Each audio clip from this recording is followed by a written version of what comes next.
Back on the Young Turks. You know, on this show we often talk about mainstream media and conservative media. Well, we have a perfect story of the collision of those two things.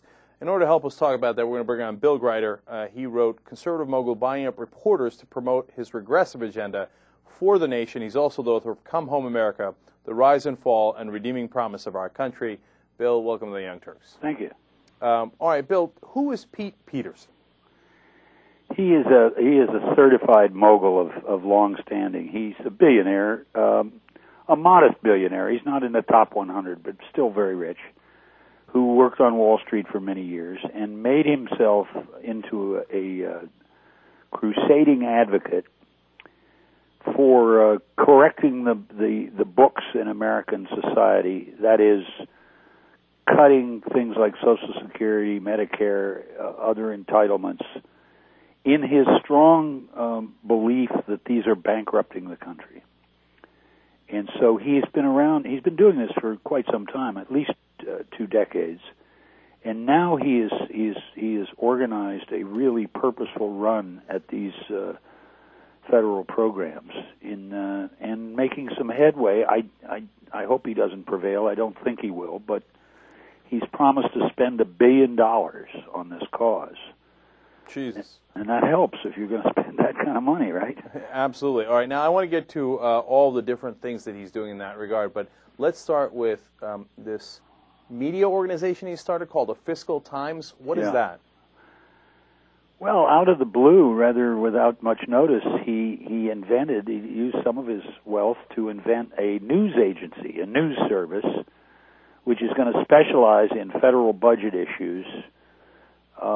And he's hired a bunch of, I don't know, half a dozen or more old reporters, including some old friends of mine from the Washington Post, to be the staff of this news agency. And they're going to produce news stories and then give or sell them. It's not clear, but I think they give them to regular newspapers to run. And one of the newspapers that's made a deal with him is the Washington Post, my old newspaper from years ago. The problem is that these news stories and the subjects of them are the very arguments that Pete Peterson is making against Social Security, et cetera, et cetera. And for a media scandal, this one is really rich because, wait a minute, the newspaper itself is trusted to do its own reporting. They're in financial trouble, as everybody knows, and so they're throwing reporters over the side. So now this billionaire political advocate is going to buy the news stories for them. And leave aside how I feel about Social Security and other issues vis-a-vis Pete Peterson, this is just wrong. It's just obviously wrong. You know, Bill, let me get a better understanding of how journalism is supposed to work, right? So I know Washington Post obviously has their own reporters, editors, and they do their own stories, but do they from time to time get it from outside sources? And yeah, sure, and absolutely, yeah, and that's one of the leakages, which I think people like Peterson, I understand why they're taking advantage of it because it already exists. I mean, one example, for instance, is Washington is filled with think tanks, left, right, center, on every issue you can imagine, and they're generally financed by tax-exempt contributions from wealthy people or corporations or whatever. And they claim to be sort of disinterested think tanks. We're just looking at policy and coming up with sound, good answers and so forth. But usually, not always, but usually, they're really riding a hobby horse for somebody with enough wealth to pay for their salaries and so forth and so on. And you can talk about Brookings, you can talk about Heritage, Cato Institute. There are very few exceptions to what I've just said. So that's a more subtle version of the same thing. People using wealth to develop a policy agenda which they then insinuate in the public debate. And that's, I've been writing about this for many years. It's one of the insidious ways that politics gets bought by people who have the money to buy it. So is it just simply the Heritage Foundation does a study and then the Washington Post covers the study. That's one way of doing it. But in the past, has the Washington Post or other news organizations simply gone to a conservative or liberal publication, gone to The Nation or gone to the Weekly Standard and said, all right, you write this article, or, oh, that's an interesting article, I'll run it? No, that's the difference. See, they would, in fact, they would be sort of offended by the thought of doing that in their normal operations. And it's, a lot of tiny places, small newspapers, whatever, smaller magazines, even including The Nation. This is not a do or die issue, right? Of course, we depend partly ourselves on the generosity of contributors, although The Nation is actually more or less breaking even these days. But the Washington Post or the New York Times or whoever of that scale is a very different animal. It has enormous prestige and influence over public life in Washington. And part of the reason it has that is because people trust it to be, not that it doesn't have its biases, but to be more or less straight. And that's where I find this very dangerous.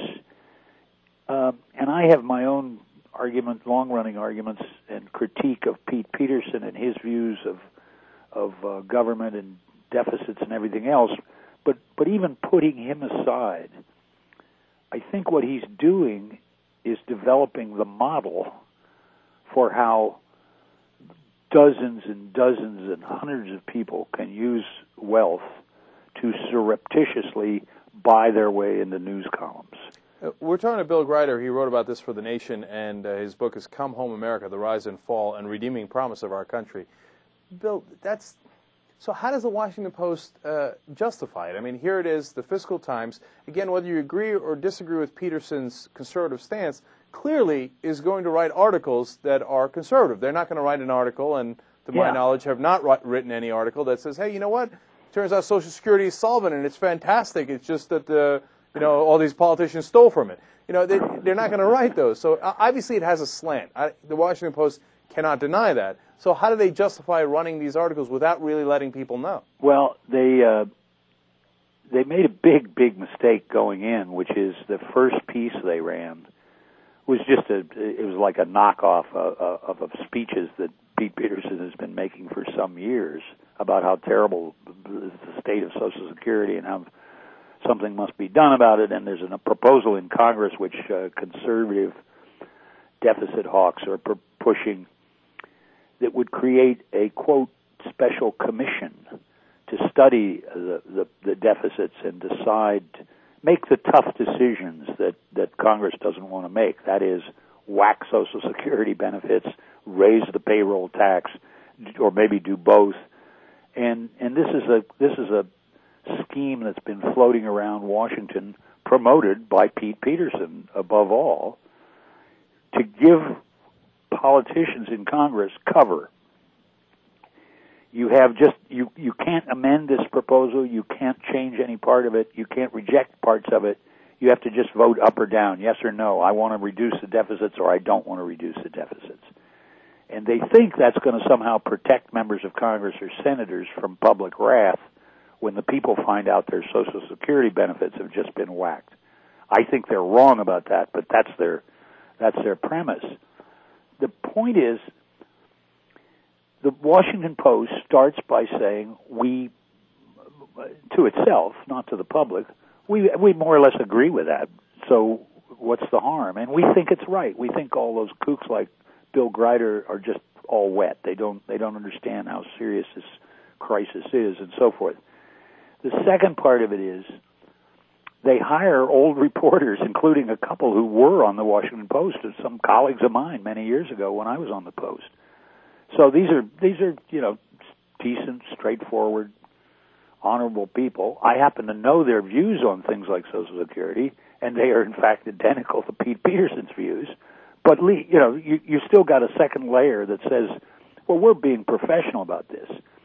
The big mistake was they didn't share any of this with their readers. They just ran this story and a little tagline saying this is from the Fiscal Times, whatever that is, and they didn't explain what it was. And above all, they didn't say it's being financed by Pete Peterson, who is selling this same garbage every day in lots of different ways. See, Bill, and you see what I mean? They could correct all those things, but they've still got this odd relationship where they've essentially opened some of their news columns to a guy who's selling stuff in Washington. Yeah, Bill, I think this is the perfect case to talk about how the conservative media works. Because, I look at it from the outside before I read your stuff on it and Dean Baker's stuff on it. And I saw it as, wait a minute, now why does this commission that's going to study Social Security and maybe cut it, right?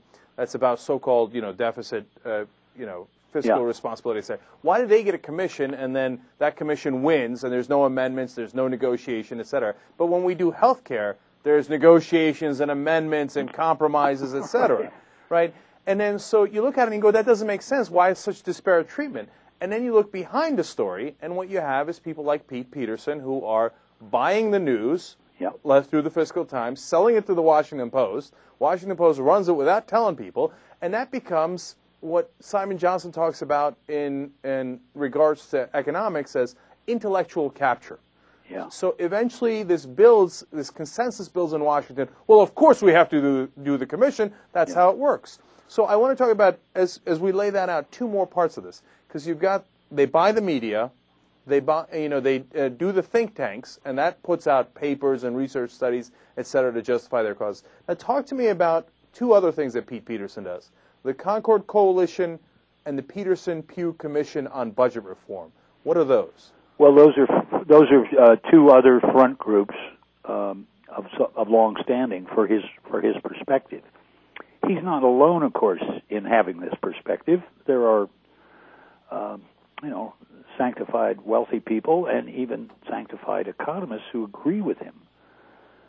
But nobody talks about the counterfacts, which I laid out in a piece in the Nation, but I've actually been writing those facts for 20 plus years, and I use very harsh language, which I choose carefully. That they are effectively what they're doing is looting Social Security, and Peterson and the others who this is what they won't face. Social Security payroll tax was raised substantially 25 years ago by another blue ribbon commission. And they paid, and working people of all types paid this money in for 25 years. They have now accumulated a surplus of $3 trillion, not billion, trillion. And the government, in the meantime, borrowed this money from the Social Security Trust Fund and spent it. They spent it on wars, they spent it on tax cuts for rich people, they spent it on a lot of stuff, which may or may not have been good to do, but they spent it. The day of due is coming soon, in the next 10 years or so, when the federal government has to pay this money back to Social Security recipients. And that's what Pete Peterson and the others are trying to avoid. If they got the benefits now, then that due bill will be pushed off into the future. And what happens if they have to pay those benefits, which I think they should? They've got to raise taxes. Guess who they will raise taxes on? Corporations and people like Pete Peterson and the Washington Post and all the other so-called responsibles who think this way. See, Bill, I mean, that's part of it. The other part of it, of course, is they have, and this is what really brings me up, and with yes, I will say, anger. You can see by what they do, their utterly condescending view of the American people. Fundamentally, although they would never say this, fundamentally they think they can smoke this past the people, and that the drooling, dazed citizens will never see what they did to them. So my role in life is to stand on street corners and yell, "Do you know what they're doing to you, folks?" And the truth is, people do know. They don't have all the details down, but they have a deep wariness when people say we're going to have a blue ribbon commission and come up with the correct answer. But Bill, you just touched on the problem there. You're standing on a street corner and they've got the Washington Post behind them. That's true. And even people like me who've known and loved politics for a long time, I didn't know who funded the Concord Coalition. I thought they were truly bipartisan and really cared about the deficit. I really thought that. Is that right? Yeah. And I did for a long, long time. And I care about the deficit now. But what you said in your article in Nation really struck me, because I know that they've been looting the Social Security fund. That's a fact, right? Yeah. That they're putting it in part of the regular budget and then spending that money. So the Social Security doesn't have the problem. The problem is that they took the Social Security fund and already spent it. Exactly. You've got it. Now, I know that, right? But I never read that. I mean, I read that from time to time. There'll be one article on page 824 of the Washington Post or the New York Times, or there'll be an article in the Nation. But when you read everything else, the Concord Coalition seems lovely and bipartisan, and it seems like, well, of course you want a blue ribbon commission, and of course the deficits are awful, and isn't it hideous how bad a shape Social Security is in? So let me ask that final question then. So they've wound up capturing the Washington Post and ABC News and just about the entire mainstream media in how they present the news, which is so important. Right. Why? Is it just simply those companies or corporations that are also stand to gain, et cetera? Or is it that they got hoodwinked? Does Catherine Weymouth, the publisher of Washington Post, does she not know? What do you think it is? I think the fundamental divide, and this is not a partisan statement, is between governing elites who went to the right schools, as I did myself, and who are allied with policymakers, with corporate financial interests, who are I don't use the word ruling class because I think it gives them too much power, but I do speak of them as sort of the governing elites versus the great unwashed mass of Americans. And this will offend many of my old friends and neighbors in Washington, but those elites have a condescending view which disparages the people as the problem. If the people were better educated, if they were more responsible, blah, blah, blah, we wouldn't have these problems. But look at all the stupid things they've done. So therefore, we, the paternal governors, have to take care of them and inflict some pain on them, even though they won't like that. Now, nobody sits around at dinner parties and says it quite that bluntly, but I've been to those dinner parties, and they come very close to what I just said. Here's my saving grace for the country. I've written this in different ways for many years, and I see it confirmed again and again. The American people as a whole are smarter than the elites imagine. They don't get everything right. They do have some stupid impulses now and then, but they find their way to the truth about things far more successfly than they're given credit for. So I'm making this argument on a street corner. It's true, and tiny little voices like me, there are a number of us. But we beat them 4 or 5 years ago when George Bush was trying to privatize Social Security. And we will beat them again this time. They may pass in the Senate. I don't think they will, but if they do, believe me, people will be up in their chairs, and you will see public opinion come hard after this president and this Congress, and jerk their chain. I hope soon, and get them off of this stuff. So it seems like a very uneven contest. But the people do move eventually. They don't move as fast as I would like to see them. And war is another issue here. The Washington elites are trying to convince themselves that going deeper into the muddy of Afghanistan is sound policy. And yes, they know it will be difficult, but we have to do it, et cetera, et cetera. I think they're setting themselves up for a real whiplash from the American public, because people already have profound doubts about this war going on and certainly getting larger. And we'll see. Maybe I'm wrong, but I'm putting my chips down on democracy. I think it can work. Unfortunately, it takes some extreme provocation for people to push back. All right. Bill Greider is the author of Come Home, America, The Rise and Fall and Redeeming Promise of Our Country. He's also written this piece in The Nation, which we'll put up on the website along with Dean Baker's piece and Kevin Drum's piece from Mother Jones. Bill, thank you so much for joining us on the Hey, thanks. I enjoyed it. We really appreciate it. We'll be right back.